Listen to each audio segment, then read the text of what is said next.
Guys, Akpabio has come out to say that Donald Trump is after Nigeria, and a lot of people have reacted to this his statement. And I'm also going to allow you guys to watch that particular video of what Akpabio said in the House of Senate, as well as what the new Minister of Defense, Musa, have to say about insecurity. But before that video, I want us to take a look at these headlines. So this headline here said, US imposes visa restrictions on prosecutors of Christians, violators of religious freedom in Nigeria. A lot of people have been reacting to this headline. So someone here tweeted and said, the US government is implementing visa restrictions, citing religious freedom concerns. And another person here tweeted and said, great, they should also revoke the visas of those who are enabling and sympathetic to the cause of the terrorists. Another person here tweeted and said, this is a welcome development. And another person here tweeted and said, when you don't fix your country, you will be threatened and punished for not entering theirs. And another person tweeted and said, long overdue, more pressure should be mounted on this APC-led Tinubu government to do the needful and apprehend these terrorists once and for all. So a lot of people have been supporting this particular headline. They are saying that what Donald Trump wants to do in Nigeria now is the best by denying these people visa, because if they don't deny these people visa, they won't want to come and visit their country. They will rather want to travel to another country. Anyway, guys, let us take a look at this next headline here. It says, Nigeria's former defense chief reveals cost of drone missile. Says once you fire 150 million is gone. Like, people have been reacting to this. So let us take a look at what someone reacted and said. So the person here said, let's freeze the purchase of new official cars for arms and levels of government for 3 years. Streamline overseas trips for government officials. Reduce the size of government and cut waste and mismanagement in expenditure. We have more than we need for military weapons and equipment. Another person here tweeted and said, don't care about the excuses anymore. Nigeria has the resources. Now it's time to use them to protect Nigeria. Our people's lives are far more valuable than money sitting in accounts or wasted through corruption. Invest in security, defense, and the safety of citizens. That's what truly matters. And another person here tweeted and said, we should be prepared to have it in excess. Wasting security funds on drones isn't a bad idea, instead of wasting our soldiers' lives unnecessarily. Another person here tweeted and said, don't worry, fire it. You guys spend the money on stupid things after all. Why is spending the money suddenly an issue now? Cars, houses, trips, and private jets cost more than 150 million. So please shut up with all due respect and fire the missiles. Like, guys, many Nigerians are in support of this particular headline. They're saying that, please, we don't care about the cost. By the way, you guys spend money on expensive trips, you guys spend money on houses, luxurious houses and luxurious cars. So what is 150 million that you guys cannot use and safeguard the citizens' life? Anyway, guys, I'll allow you guys to watch what Akpabio have to say. Come here and we do politics. Politics of bow and go. This is not a period we should say bow and go. Even Donald Trump is on our neck. We have not yet asked him what his response will be to Donald Trump, the President of America. He is not just anybody. Chief of Defense Staff, a nominee for a Minister of Defense of a country, and you stand up and say you should take a bow and go, with so many questions on the mouth of Nigerians, with over 200 Nigerian children in the bush, kidnapped and being tortured. His appointment is heralded all over Nigeria with happiness, because Nigerians believe he has something to offer. Give a man an opportunity to give. Myself, as nominated by Mr. President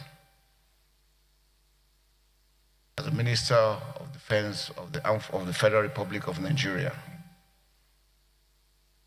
I was born, sir, on 25th December 1967 in Sokoto. I spent my formative years in Sokoto before I went to the Nigerian Defense Academy as a member of the 38 regular course. I was commissioned in 1991 into the Infantry Corps. And I've been there all through my career. I've had the privilege of serving my country right as a junior officer, medium level, senior level, up when I got to the Chief of Defense Staff of the Armed Forces of Nigeria.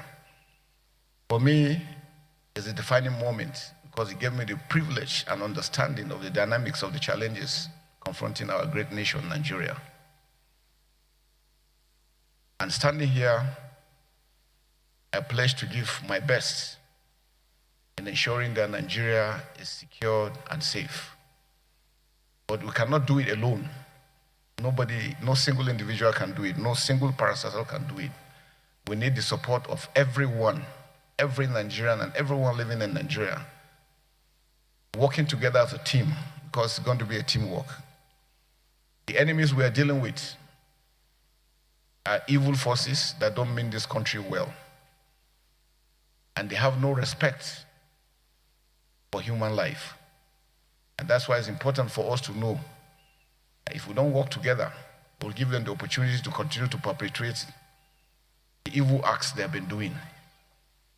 And that's why it's important that we first must love one another, understand that we're in this together, and believe that the challenges we're facing is a Nigerian challenge. It's not only for the armed forces or for the security forces, but it's for everyone working together. I want to assure you we're going to work united as we did when I was the Chief of Defense Staff.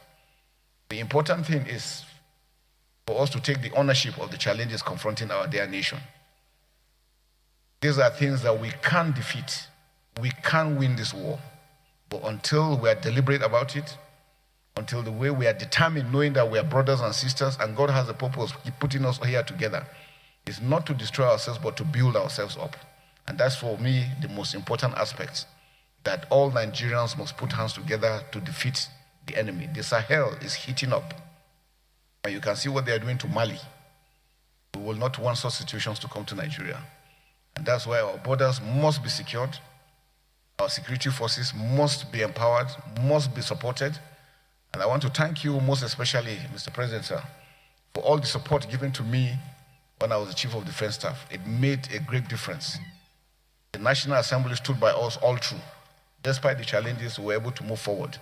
And I can assure you that together, as a servant of this nation, we will continue to work together in ensuring that we secure our dear country. Nigeria is great. And we will never be ashamed, and nobody can intimidate us. That I know. Because we are one people, God's people, that will continue to foster, no matter what other ones are saying. Everybody in the world knows Nigeria is great, and it will continue to grow great. Thank you very much, sir.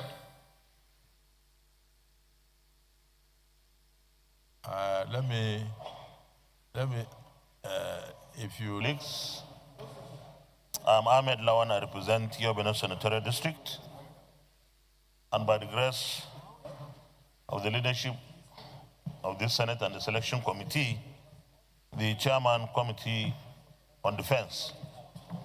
Mr. Chairman,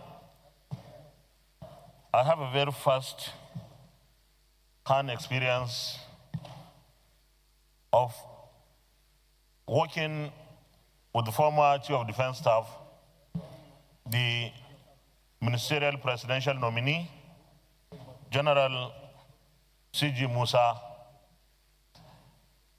Like you all did, those who spoke before me, let me commend Mr. President, Commander-in-Chief, Senator Bola Ahmed Tinubu, GCFR, for this nomination. And it is a very significant nomination at this time.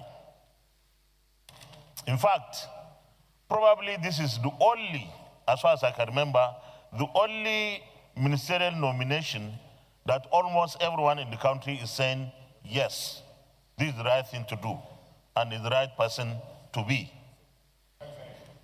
We are so united in this country today over the nomination. Mr. Chairman, while he was CDS, Chief of Defense Staff, when we worked together with him, I saw sense of duty, sense of patriotism, sense of nationalism, professionalism, humility, and firmness. We cannot have it better than this. I congratulate him even before the confirmation. And from everything and everyone that has said anything, I'm sure this Senate will confirm him by the grace of God. But Mr. President, as much as we all know that this is a highly professional person, capable person, patriotic person, the Hausa man says, you don't approach fire with empty hand. Say, unless kokana da magani ko kai sharifi ne. That is to say, either you have antidote that fire will not burn you, or you are a sheriff. I don't know what a sheriff is in. You are born with that natural endowment that fire will not harm you. What I mean, Mr. Chairman, when we give him the job and Mr. President appoints him and swears him in, let's enable him and armed forces with what they need to operate optimally as much as we can. No investment in our armed forces and other security agencies today in Nigeria is too much. And I know Mr. President has been doing so much. He has ramped up funding for our security agencies and armed forces. But let's take this opportunity that we now have the kind of people we need in the armed forces at the leadership level. We motivate those that are in the field and encourage them by giving them what they need. Because no matter how professional they are, they cannot operate in vacuum. I believe that budget 2026, when it comes, should have more and more layers of additional resources for armed forces. And we should never make the opportunity we have slips, because our armed forces are totally committed, geared to fighting the insurgency and banditry to its finish. So let's push them with more resources and hold them responsible. Thank you very much, Mr. Chairman. I thought that is begging the question. What we expect from you is assurance. We will win this war. We shall win this war. Not can. Can is about potential. We have talked too much about potentials. Under your leadership, Nigeria will win this war. Under President Bola Ahmed Tinubu, we shall win this war. That's the kind of assurance we want. That's it. There have been a couple of observations that people have raised. When young men and women are kidnapped, state governors and other stakeholders are panicking, people are responding differently.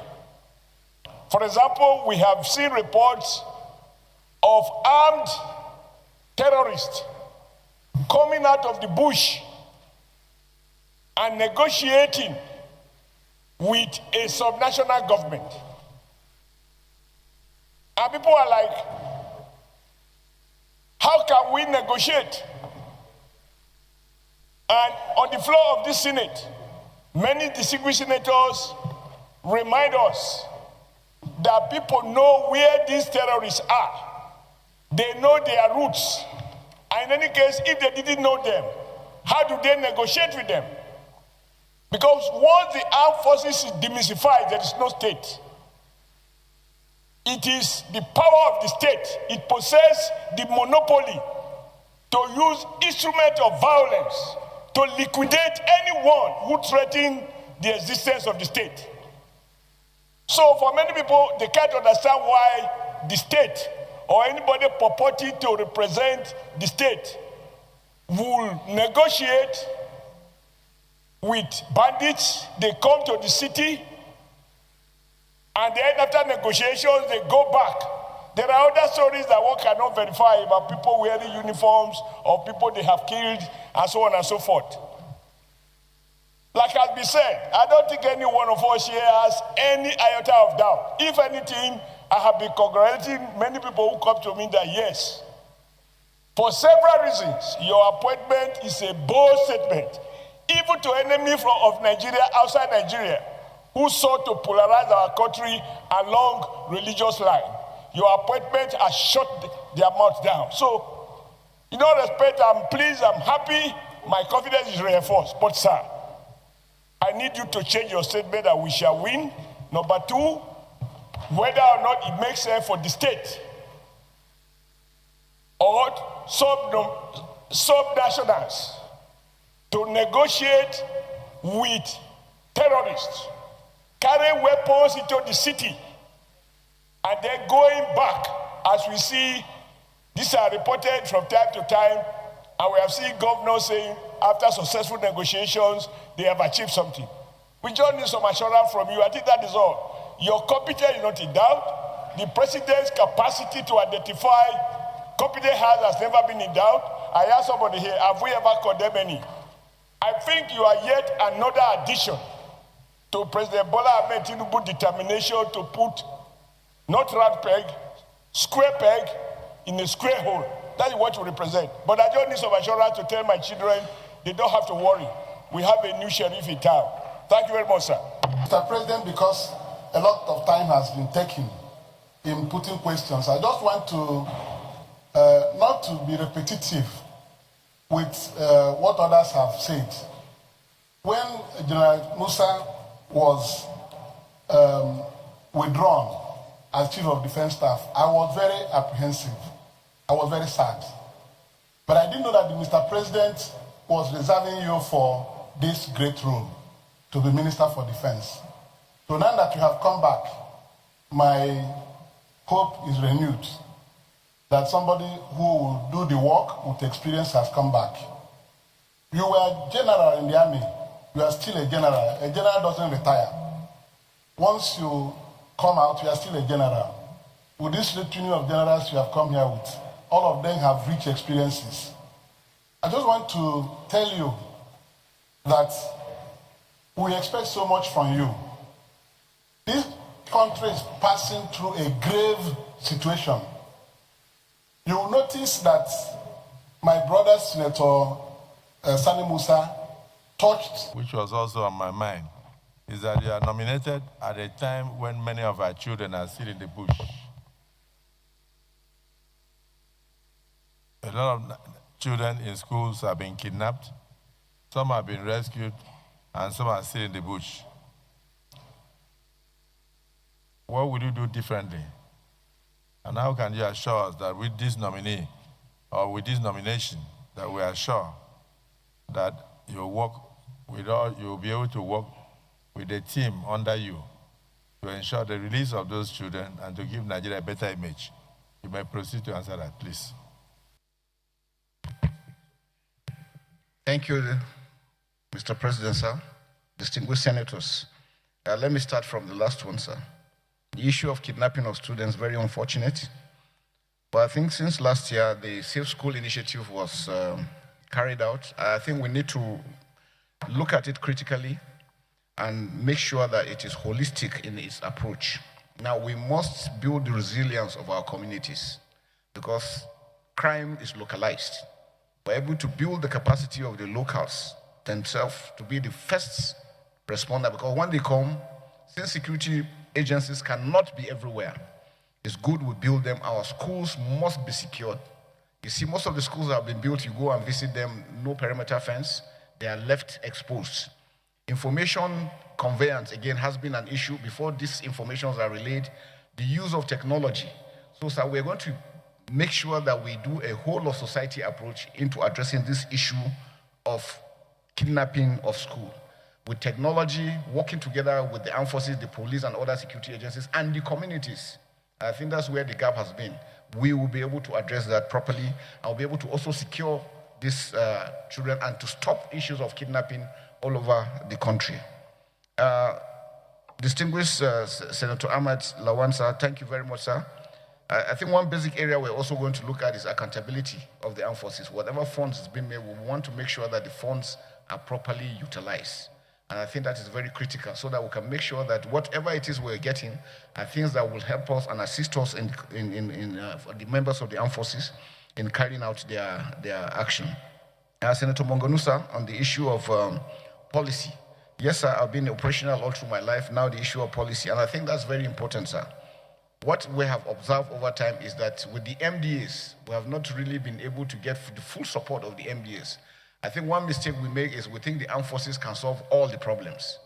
The armed forces solution is just 20-25%. Majority has to do with good governance, building capacity, working together with all the other MDAs. The police has a lot to contribute. Civil defense, all other agencies, including Foreign Service, Ministry of Foreign Affairs, Interior. So we need to harmonize all this diplomatically, again, our neighboring countries, Cameroon, Chad, Niger, Benin Republic. We need to also reach out to them because if they're able to secure their own borders, it means our own borders will be secured. If theirs is porous, ours is going to be porous. And because we have more to lose. The terrorists that we're dealing with think Nigeria is so rich that when they come to Nigeria, they can make it. So anything they are doing anywhere, their target, end state, is to come into Nigeria. And that's why it's important that we must make sure that we secure our borders and deny them the entry. And then those ones that are within, we're able to take them out. There will be zero policy on anything banditry, terrorism. We're going to go out. I'll make sure that the armed forces will go fully. So guys, these are more reactions coming from Nigerians based on this particular headline. So this person here said, this is why human capital development is critical. Unfortunately, our educational and scientific research institutions are in comatose, as we can't learn from the Asian tigers. And someone else tweeted and said, is it not better for 100 billion to be wasted in protecting Nigerians than for such money to end in the pocket of a few idle and corrupt politicians? And somebody else tweeted and said, is that a thing a country like Nigeria should worry about? What about the billions of naira being cut away on daily basis by those corrupt politicians? And somebody else tweeted and said, so we should simply let terrorists keep killing thousands. That is a feeble excuse. Nigeria can afford those drones and missiles. The real issue is that the money is being stolen and spent on everything, but not the security of its citizens. Another person tweeted and said, if those were manufactured in Nigeria, imagine the quantum of jobs that will be created, value that be captured, and wealth created. Honestly, my people. Another person here tweeted and said, it's far better to lose 150 million than 150 people. After all, that 150 million can be stolen by some corrupt clowns. And tweeted and said, good, let's have it first. At least Nigeria has the capacity to fire 100. We just need to set our priorities right. This time around, Nigerians need peace and security, and no amount is too much to expend on that. Anyway, guys, that's all we have for today. Let me know your thoughts in the comment section below. And if you're coming across my channel for the first time, do well to hit the subscribe button, like and share this video. So guys, thanks for watching.